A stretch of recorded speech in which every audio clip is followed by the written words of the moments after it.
வணக்கம் தோழர்களே, நான் சுந்தரவள்ளி. தமிழ்நாட்டில் அண்ணன் விஜய் அவர்கள் எப்படியாவது செந்தில் பாலாஜிய டாஸ்மாக் வழக்குல கோர்த்து விட்டு சோழிய முடிச்சிடலாம் அப்படின்னு ட்ரை பண்ணி கடுமையா வேலை பார்க்கிறார். அவருக்கு பக்கபலமா நின்று பல வேலைகளை செஞ்சு கொடுக்கறது யார்டா? அமித்ஷாவும் மோடியும். இப்படி கூட்டு சேர்ந்து முயற்சி பண்ணி கடுமையான வேலைகள் நடந்துட்டு இருக்கும்போது திடீர்னு ட்விஸ்ட் ஆயிடுது. நம்ம அண்ணன் விஜய் அவர்களுடைய மிக மிக மிக மிக நெருக்கமான க்ளோஸ் ஃப்ரெண்டா இருக்கக்கூடிய சுஜய் ரெட்டி என்பவர் சிக்கி இருக்கிறார். அவரோட இன்னும் பலரும் சிக்கி இருக்கிறார்கள். பல அதிர்ச்சிகரமான தகவல்கள் ஒன்னொன்னா வெளிவந்துட்டு இருக்கு. இந்த தகவல்கள் அடிப்படையில விஜய்க்கு சிக்கல் தலைமையில கத்தி. என்ன நடக்குது தோழர்களே? தமிழ்நாட்டில் டாஸ்மாக் வழக்கு மிக முக்கியமான வழக்கா பார்க்கப்பட்டது. நம்ம பாஜகவுல முன்னாடி அண்ணாமலை இருந்தார் இல்லையா, அந்த அண்ணாமலை தான் 1000 கோடி ரூபாய் டாஸ்மாக்ல ஊழல் நடந்துச்சுன்னு கிளப்பி விட்டவர்.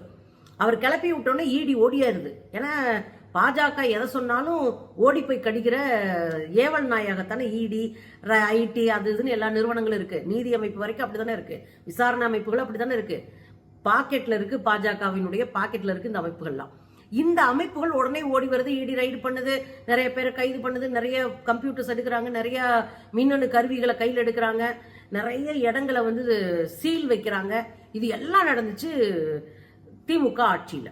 அப்ப ரித்திஸ் அப்படின்னு ஒருத்தர் சிக்கினதா பரபரப்பா பேசப்பட்டது.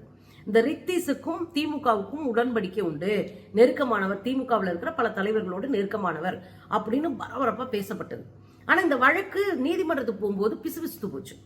நீதிமன்றம் ஈடிய வச்சு வெளுத்துருச்சு. நீங்க எதுக்கு ரித்திஸ் வீட்டுக்கு சோதனைக்கு போனீங்க?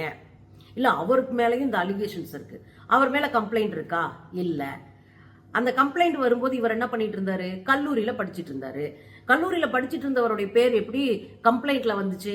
கம்ப்ளைண்ட்ல இல்லாத ஒருத்தருடைய வீட்டுக்கு போய் எதுக்கு சர்ச் பண்றீங்க? அவர் வீட்டுக்கு எதுக்கு சீல் பண்ணீங்க? நடுராத்திரி போய் டாஸ்மாக்ல வேலை பார்க்கக்கூடிய பெண்கள் அவங்களுடைய செல்போனை பிடிக்கிறீங்க. காலையில விடிய கால 6 மணி வரை உட்கார வச்சு அவங்கள பேசி அவங்கள்ட்ட என்னென்னமோ கேட்டு ஹராஸ் பண்ணிருக்கீங்க அப்படின்னு நீதிமன்றம் ஒரு குண்டை தூக்கி போட்டுருச்சு. அதனால இந்த வழக்கு அப்ப பிசுபிசுத்து போச்சு. அதோட செந்தில் பாலாஜியை சிக்க வைக்கணும், மீண்டும் இந்த வழக்கு கையில் எடுத்தாங்க. நேத்து 3 மணி நேரத்துக்கு மேலாக லஞ்ச ஒழிப்புத்துறைகிட்ட ஆஜராகி அவங்க கேட்ட பல கேள்விகளுக்கு பதில் சொல்லிட்டு வந்திருக்காரு.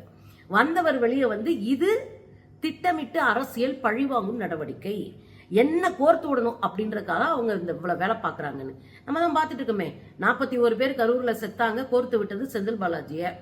எதை பார்த்தாலும் செந்தில் பாலாஜி மேலதான் அவங்களுக்கு ஒரு கொலவெறியில இருக்கிறாங்க. அதுக்கப்புறம் எம்எல்ஏக்களை குதிரை பேரம் பேசுறாங்க அப்படின்ற வழக்குல செந்தில் பாலாஜி அவர்களுடைய தம்பி அசோக் குமாரையும் கோர்த்து விட்டாங்க. அந்த கேஸ் இப்ப பிசுபிசுத்துக்கிட்டு இருக்கு. முக்கிய குற்றவாளியான திருநாவுக்கரசு அப்படி ஒண்ணு நடக்கவே இல்லைன்னு பேசிட்டாருன்னு அதை நம்ம பேசிட்டோம். இப்ப அந்த கேஸும் ஃபெயிலியர் ஆயிடுச்சு. இப்ப என்ன ட்விஸ்ட் ஆகி போச்சுன்னா, நம்ம அண்ணனுடைய முக்கியமான நண்பன் மாட்டிக்கிட்டாரு. இன்னைக்கு வெளியே பேசின செந்தில் பாலாஜி இன்னொரு முக்கியமான விஷயத்தையும் சொன்னார்.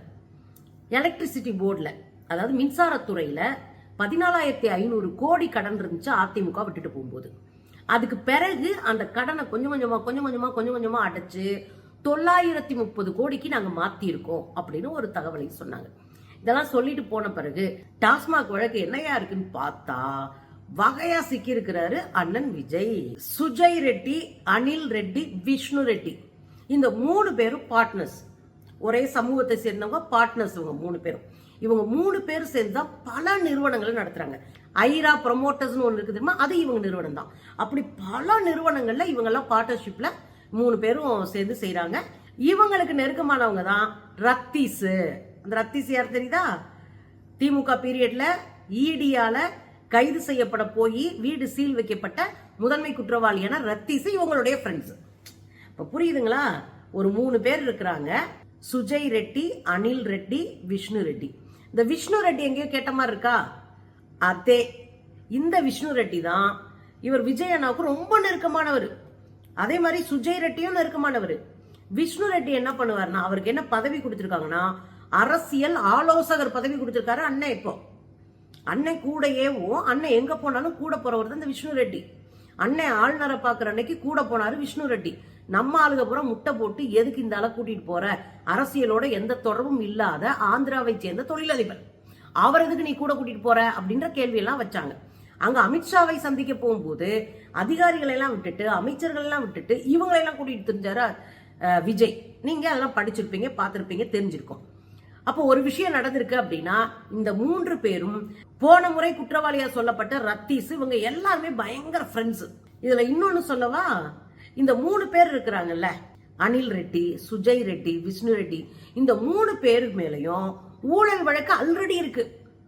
ஆந்திராவில் மதுபான ஊழல் செய்ததுல 4000 கோடிக்கான மதுபான ஊழல் வழக்கு இவங்க மேல இருக்கு. 1 ரூபா 2 ரூபா இல்ல, இங்கேயாவது 500 கோடி 1000 கோடின்னு சும்மா அடிச்சு விட்டுட்டு இருக்காங்க. அங்க 4000 கோடியில சிக்கி இருக்கு இந்த 3 பீஸும். இதுங்க மேல அங்க வழக்கு இருக்கு ஆந்திராவில். அதோட மதுபான ஃபேக்டரிஸ் வச்சிருக்காங்க, நிறைய மதுபான ஃபேக்டரி இந்த இவங்களுடைய பார்ட்னர்ஷிப்ல இயங்கிட்டு இருக்கு, பினாமி பேர்ல இயங்கிட்டு இருக்கு. அதுல இவங்களுக்கு தொடர்பு இருக்கிற இவங்க நடத்துற மதுபான கம்பெனிகள் ஒரு 4 கம்பெனி இருக்கு. அதை நான் சொல்லிடுறேன். Adan distilleries, Leema distilleries, SPY agro industries, UV distilleries, இப்படி பல மதுபான கம்பெனிஸை இவங்க நடத்துறாங்க. இந்த மதுபான கம்பெனிஸை நடத்தி மிகப்பெரிய அளவில் கொள்ளை லாபம் அடிச்சதுலதான் 4000 கோடி ஊழல் நடந்ததாக ஆந்திராவில் இவங்க மேல வழக்கு ஓடிட்டு இருக்கு. 2 நாளைக்கு முன்னாடி ஒரு முக்கியமான பிரச்சனையில அண்ணன் விஜய் மாட்டினாரு. 24 மணி நேரத்துல அது சரி பண்ணாரு. ஞாபகம் இருக்குங்களா என்னன்னு? இதே லிக்கர் ஃபேக்டரி தான், என்ட்ரிகா என்கிற ஒரு லிக்கர் ஃபேக்டரி. அதுல 11 வகையான மதுபானங்கள் தடை செய்யப்பட்டுச்சு. என்ட்ரிகான்ற நிறுவனத்துடைய 11 வகையான மதுபானங்கள் தடை செய்யப்பட்டது. தடை செஞ்சுட்டு 24 மணி நேரத்துக்குள்ள அத்தனை பொருள்களும் மீண்டும் வாங்கப்பட்டது, மீண்டும் கொண்டு வரலாம் அப்படின்னு சொல்லிட்டாங்க. இது என்னங்கய்யா, தடை செய்யப்பட்டுச்சு, 24 மணி நேரத்துல ஓகே சொல்லிட்டீங்க, எப்படி அப்படின்னா இந்த நிறுவனத்துடைய ஓனரும் இவங்களுடைய ஃப்ரெண்ட்ஸ். இந்த சுஜய் ரெட்டி, அனில் ரெட்டி, விஷ்ணு ரெட்டி இவங்களுடைய ஃப்ரெண்ட்ஸ். இந்த நிறுவனம் ஓனரும் எதுக்கு தடை செஞ்சாங்க, எதுக்கு ஓகே பண்ணாங்க? ஒன்றிய அரசினுடைய உணவு பாதுகாப்பு மற்றும் தர நிர்ணய ஆணையம். இந்த ஆணையம் இவங்களுடைய லிக்கர் ஃபேக்டரியில கைப்பற்றப்பட்ட லிக்கர்ஸ் எல்லாம் பரிசோதனை பண்ணி இது எரிபொருளா எரிசாராயமா இருக்கு, எரிசாராயம் ஸ்பிரிட், அந்த ஸ்பிரிட்டை அப்படியே ஊத்தி குடிக்கிறதா இப்ப இருக்கிற சாராயம்லாம், அது குடல் அழுகி போயிடும், அந்த ஸ்பிரிட்டை கலந்து கொடுக்குறாங்க, இது உடலுக்கு கேடு அப்படின்னு சொல்லிட்டு 11 வகையான மது பாட்டில்களை எல்லாம் கட் பண்ணி விட்டாங்க. ஒரே நாள்ல 24 மணி நேரம் கூட ஆகல, டக்குன்னு அந்த மதுபானங்கள் திரும்ப விற்பனைக்கு வந்துருச்சு. எப்படியான்னு கேட்டா, ராகவா ரெட்டி அப்படின்ற இந்த மதுபான ஓனர், மதுபான ஃபேக்டரியோடைய ஓனர், அந்த ஓனருடைய மருமையன், அவரும் இவரும் பயங்கர ஃப்ரெண்ட்ஸ் இந்த கும்பலும். அதனால ஒரே நாள்ல அப்படின்னு சொடக்க போற நேரத்துல திரும்ப ஓகே ஆயிடுச்சு. இப்ப எங்க இருந்து புடிங்க? டாஸ்மாக் 1000 கோடி வழக்கு, திமுக பேரில தொடுக்கப்பட்ட வழக்கு, செந்தில் பாலாஜி மீது போடப்பட்ட வழக்கு, உயர் நீதிமன்றம் போட்டு சாத்துன்னு சாத்துனது. அங்க இருந்து அப்படியே வந்தீங்கன்னா இவங்களுக்கு ரொம்ப நெருக்கமான இவங்களுடைய 3 நண்பர்கள், அவங்களுக்கு அரசு பதவி, முக்கியமான அரசு ஆலோசனை பதவி, ஆலோசகர் அப்படின்ற ஒரு பதவி கொடுத்து வச்சிருக்காங்க. இதெல்லாம் தாண்டிட்டு இங்கிட்டு பார்த்தா இந்த கும்பல் தான் ஆந்திராவில் 4000 கோடியை ஏமாத்தி ஏப்பம் விட்டு ஓடி வந்திருக்கு. இந்த கனெக்ஷன் புரியுதா? புரியணுன்றதுக்காக தான் லேசா தொகுத்து சொல்றேன். இன்னொரு விஷயம் என்ன பேசப்படுதுன்னா, 1000 கோடி டாஸ்மாக் ஊழல் இருக்கு இல்லையா, அந்த காலகட்டத்துல ஒரு 45க்கும் மேற்பட்ட இடங்கள்ல சீரியஸான ஒரு தேடுதல் வேட்டையை நடத்துது லஞ்ச ஒழிப்பு துறை. அப்ப தேடுதல் வேட்டையை நடத்தும் போது பல டாக்குமெண்ட்ஸ் அவங்களுக்கு கிடைக்குது, பல மின்னணு கருவிகள் கிடைக்குது. அந்த மின்னணு கருவிகள் டாக்குமெண்ட்ஸ் எல்லாம் எடுத்து பார்த்தா அதுல விஜய் அவர்களோடு நெருக்கமான ஒரு தட்டுல சாப்பிடுவாங்க அப்படின்னு சொல்லுவோம்ல, நெருக்கமான நண்பன் சுஜய் ரெட்டி சிக்கிர்காப்ல. ஏற்கனவே விஷ்ணு ரெட்டி பொறுப்புக்கே போயிட்டாரு, அவருக்கு முக்கியமான அரசியல் ஆலோசகர் பொறுப்பை கொடுத்துட்டாரு விஜய். இப்ப சுஜய் ரெட்டி இந்த வழக்குல ஆவணங்கள்ல சிக்கி இருக்கிறாரு.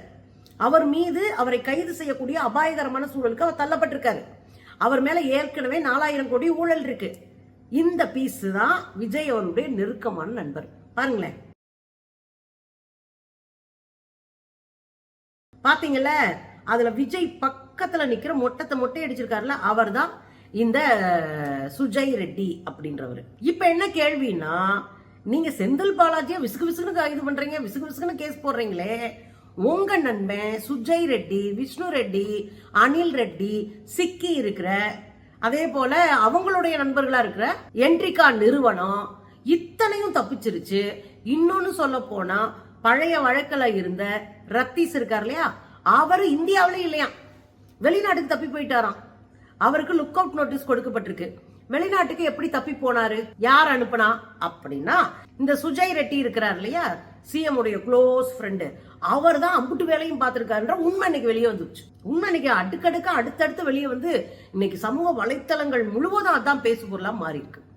அப்போ கெடுவான் கேடு நினைப்பான். எங்க ஊர்ல ஒரு பழமொழி இருக்கு, நீ அடுத்தவனை கெடுக்கணும்னு நினைச்சா உனக்கு கேடு வந்து சேரும். அதுதான் விஜய்க்கு வந்து சேர்ந்திருக்கு. அதாவது ஏதாவது ஒரு கேஸை போட்டு செந்தில் பாலாஜி உள்ள தள்ளிலாம் நினைச்சா ஓ ஃப்ரெண்டு தொக்கா மாட்டிக்கிட்டான். இப்ப என்ன ஆகி போயிரும்னா, அவனை தூக்குனா இவரையும் சேர்த்து தூக்கணும், அவரை விட்டா ஏன்டா விட்டீங்கன்னு கேள்வி வைப்பாங்க மக்கள். அப்படியான சிக்கல்ல அண்ணன் சிக்கிட்டாரு. என்ன நடந்திருக்கு அப்படின்னா, இவனுங்க ஆடின ஆட்டத்துக்கு லஞ்சத்தை ஒழிப்பேன், அதை பண்ணுவேன், இதை பண்ணுவேன்னு அடிச்சு விட்ட பொய்க்கு தொக்கா சிக்கிருக்கிறாரு அவருடைய ஃப்ரெண்டு. அதனால சிக்கிருக்காரு நம்ம அண்ணன் விஜய். நல்லா இருக்குங்க.